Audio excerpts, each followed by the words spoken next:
This is Danny Cardwell, thoughtwrestler.blogspot.com, joining you from Hot Springs, Virginia. And I am a little upset, and I want to talk about faux Christian outrage. This will probably be something for those on replay because I don't see anyone tuning in yet. But it is an important topic, and if you're a Christian, if you identify as a Christian, it's a topic that should offend you because this faux outrage machine takes away from so many of the issues that we really should be discussing.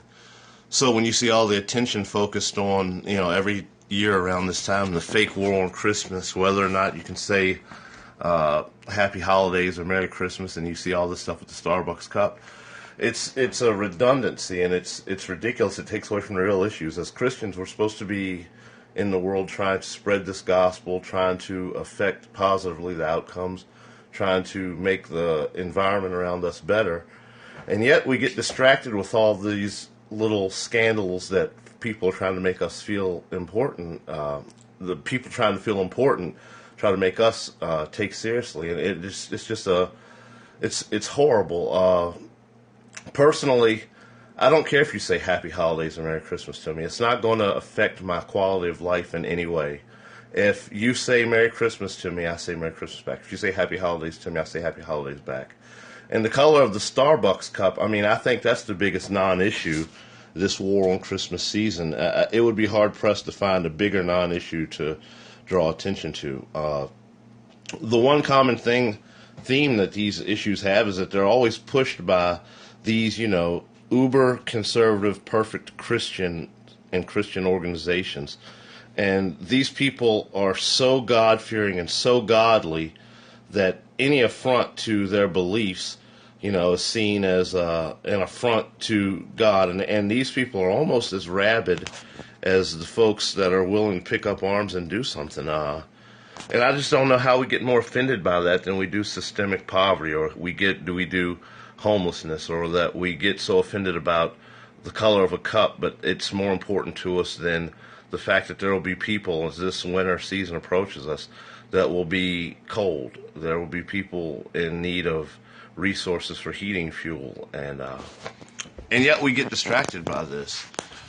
I can turn on the TV, and I live in the rural South, and so even if I just leave my house, whether or not I want to confront or deal with these issues, some of these issues are, put on Front Street, and, you're asked an opinion about it. And usually I put myself in a position of having to step on some Christian toes because I just can't get worked up about these things. I can't make myself get upset about these non-issues when there's so much suffering in the world. Hey, thank you, Pastor Brown.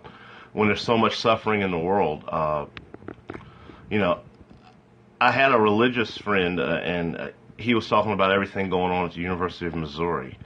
And he was so dismissive of the claims that these students were making. It was offensive, and yet this guy was so bothered by the color of a Starbucks cup.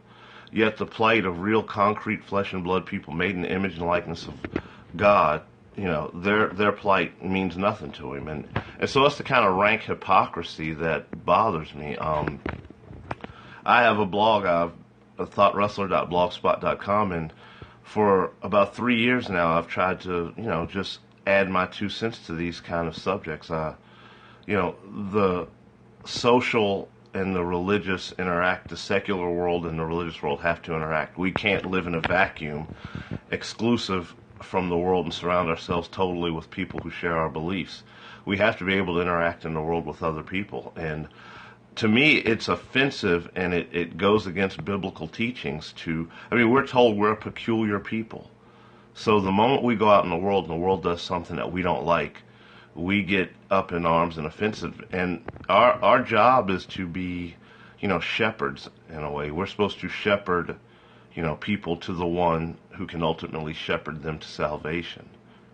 And it's a job that we should take more serious than these faux outrages. I just finished helping, I moderated a debate in my county for the Chamber of Commerce, and I held a healthcare forum at our church. And in that forum, we had information about the free clinic for people. We had voter absentee ballots, voter registration forms, and everything. Hello. And so, we were trying to, be out and active in the community. And, we've got to find a way to bring these churches together, white church, black church, hey, well, thank you too. But, these issues are important. And when we're supposed to speak out against these issues, because what they do is they have the power to disenfranchise and disenchant other people with religion. So we have to speak out against other Christians and other Christian organizations that are, focusing on these menial issues. The gospel to be spread, we have to be responsible, and we have to be responsible stewards of this teaching and of this doctrine. And if we allow people to hijack the doctrine, if we allow people to, make a mockery of this, thank you. If we allow people to make a mockery of this, then it diminishes our ability to affect the world positively. These issues don't matter. I mean, it's a cup. Either you drink it or you don't drink it. But everyone doesn't have to have the same reverence for the holiday season as you do. I mean, and we're creating a breed of Christians that are so weak and ineffective that they'll never be able to handle the task that's come to you. I mean, people are going to be coming for you. The moment you accept the charge of trying to lead a flock, the moment you accept the charge of trying to spread this gospel, that's when your whole personal life is an open can of worms. And so when we see these perfect politicians and other religious leaders, their scandals, the Josh Duggars, the sexual abuse, the Ashley Madison account, you see these Bill O'Reilly's domestic violence and some of the virulent racist statements you said in the problem. To me, there is no problem. It's Noble Savage. Thanks for coming. I'm talking about all these, Christians who reflexively act towards these fake scandals, and they're sold, a bill of goods to, to cause fake outrage over things that aren't even important. And so, it does greater damage, though. It's not just a single issue about some fake war on Christmas or a red cup. It goes to it delegitimizes the role of the church. And if, people see us reacting to small issues with such outrage and yet ignoring, greater issues and situations where we can have affect outcome and affect changes in people's lives, it diminishes our ability to do that. And so, we have to accept, the fact that we are, and Scripture tells us we are peculiar people.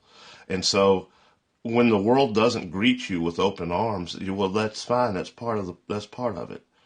And we have a lot of Christians who, shun their responsibility in that way. We've got too many Christians that want to be liked and want to be popular, and they don't want to do the job. What's your solution, my brother? They want to be popular, they want to be liked, but they don't want to go out and do the job. They don't want to ruffle feathers, and you have to walk against the grain. You have to cut against the grain if you're going to be in the world, and yet you're going to stand for doctrine and principle. And it doesn't mean you go out trying to beat people over the head. The one thing that I've had success dealing with young people is that, I don't lie to them about things. I've had a life where I've made a ton of mistakes, and I don't tell these kids, rosy stories, and I don't look down my nose judging them,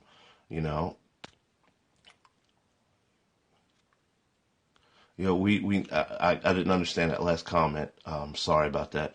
But, we need to go out in the world and be beacons of opportunity, hope, and light. I mean, it doesn't mean living a fake life in which, everything appears perfect on the surface. It means going out and getting dirty in our communities. It means going out and doing the hard work, mentoring people, helping shovel snow. I mean, if you've got an elderly neighbor, go out and go next door and help her. I mean, you don't know how you can positively affect someone else's life. You can be a blessing to someone else the way you have been blessed in this life, Well, I hear you. Amen. I like that. I like that, Abdulaziz Shamazi. but we have to get over this stuff. This is pitiful, and there will be cable news organizations, there will be talk radio hosts, and right after Thanksgiving, you'll hear it'll be ginned up again, this war on Christmas, and we need to just get over that. Like, it's fine. I don't know what kind of belief a person has that can be challenged to the point that someone else not believing what you believe gets you in a fit. Like, no one has to believe what I believe for me to believe it. Like, you don't even have to particularly respect what I believe. Just don't be disrespectful to people. And there's a thread in this conservative Christianity, this Stepford Christianity, in which, hey, how you doing? Is that turkey? How you doing? Thanks. There's this thread in, Southern Christianity, conservative Christianity, in which it's, the in-group, out-group distinction. You're either with us or against us.